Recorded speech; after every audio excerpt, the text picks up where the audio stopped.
contra o ex-GSI do Lula. Está na coluna da Malu Gaspar no Globo. O ex-GSI de Lula falsificou um relatório do dia 8 de janeiro enviado à Comissão de Inteligência do Congresso. Gonçalves Dias vacilou, tá, gente? Vamos lá.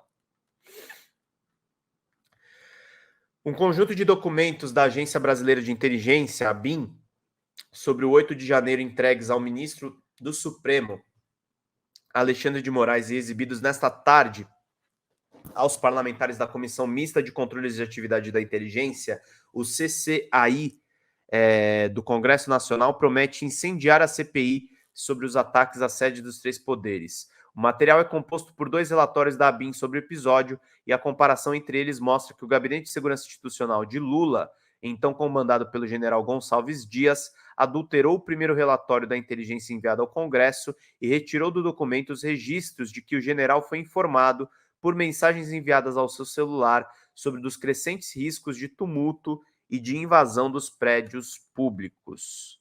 Vamos aguardar a defesa do Gonçalves Dias, mas isso aqui é assustador mesmo. A informação foi confirmada à equipe da coluna por parlamentares que tiveram acesso nesta tarde aos 2 documentos numa sessão secreta dessa comissão. Os documentos também deverão ser encaminhados à CPI do 8 de janeiro. Após a publicação da reportagem, o governo informou aos integrantes da comissão que levantará o sigilo dos relatórios, como revelou o Globo.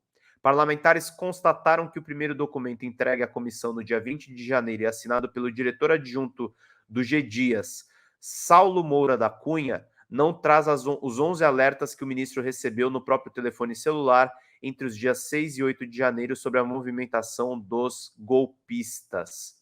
Só que esses mesmos alertas constam em outra versão do mesmo documento, enviada pela mesma ABIN à comissão, só que no dia 8 de maio passado, agora com o GSI sob o comando de outro general, o Marco Antônio Amaro dos Santos, que era próximo da Dilma. A primeira versão do documento foi enviada ao Congresso por requisição da própria CCAI, logo depois dos atos golpistas. Já a segunda foi entregue por ordem do ministro Alexandre de Moraes, em resposta a um pedido da Procuradoria-Geral da República.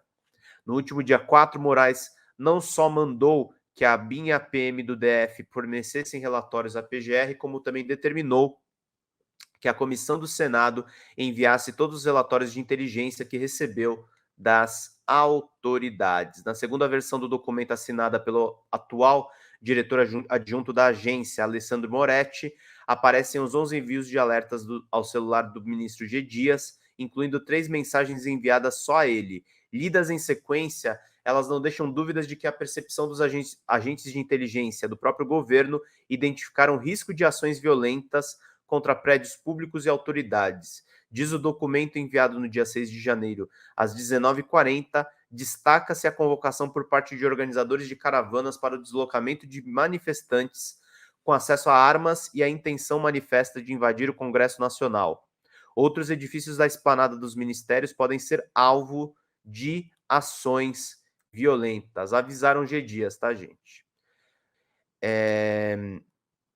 A mensagem seguinte, do dia 7, informa que 18 ônibus de outros estados chegariam a Brasília no dia 8 para engrossar o acampamento em frente ao quartel-general do Exército e acrescenta, mantém-se as convocações para ações violentas e tentativas de ocupação de prédios públicos, principalmente na esplanada dos ministérios.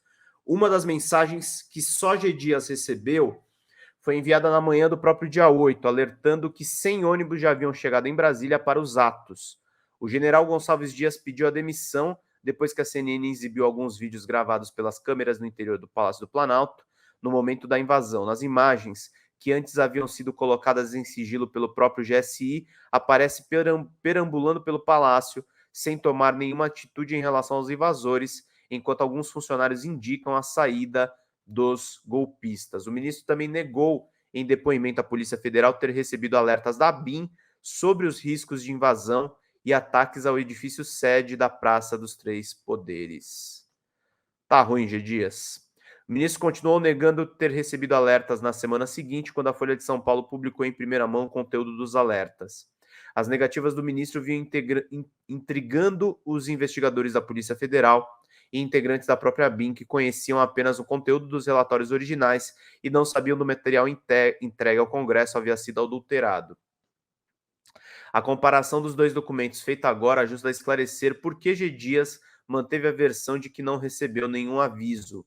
O relatório da inteligência foi produzido pela ABIN entre os dias 2 e 8 de janeiro e contém uma extensa tabela com 3 colunas. A primeira indica a data e o horário do envio, a segunda o conteúdo das mensagens e na terceira coluna aparecem os nomes de contatos de quem recebeu cada mensagem. Parlamentares que tiveram a chance de analisar as duas versões do documento na sala cofre do CCAI afirmam que a diferença das duas versões é muito evidente, mas não é possível saber ou inferir apenas pela observação quem no GSI suprimiu as informações e como isso foi feito.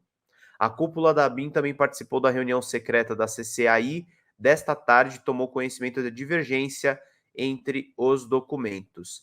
A adulteração dos documentos oficiais pelo GSI de Lula, porém, tem tudo para se tornar o primeiro grande foco da investigação da CPMI do golpismo do dia 8 de janeiro, que abriu seus trabalhos nesta quinta-feira em um plenário do Senado e já soma 500 pedidos de requerimentos para ouvir autoridades ligadas a 8 de janeiro, entre outras solicitações de quebra de sigilo. Dessas, cerca de 300 pedidos foram apresentados pela oposição bolsonarista e o principal alvo é justamente o G. Dias. Já 13 requerimentos pedindo convocação do general. Procurei nesta tarde o advogado de defesa do ex-ministro Gonçalves Dias, assim como o diretor adjunto da ABIN, Alessandro Moretti, e Saulo Moura da Cunha, mas não tive retorno até a publicação da reportagem. O espaço segue aberto aos citados. Então é isso, queridos. Temos aí um problema na CPI dos atos golpistas. É óbvio que isso é uma questão de um ministro que o Lula já afastou. Então, o governo Lula já tomou providências contra isso. Mas foi um problema, o que não dá vazão para a tese bolsonarista muito louca, que o Lula provocou o 8 de janeiro porque ele queria sabotar o próprio governo. Isso é ridículo só.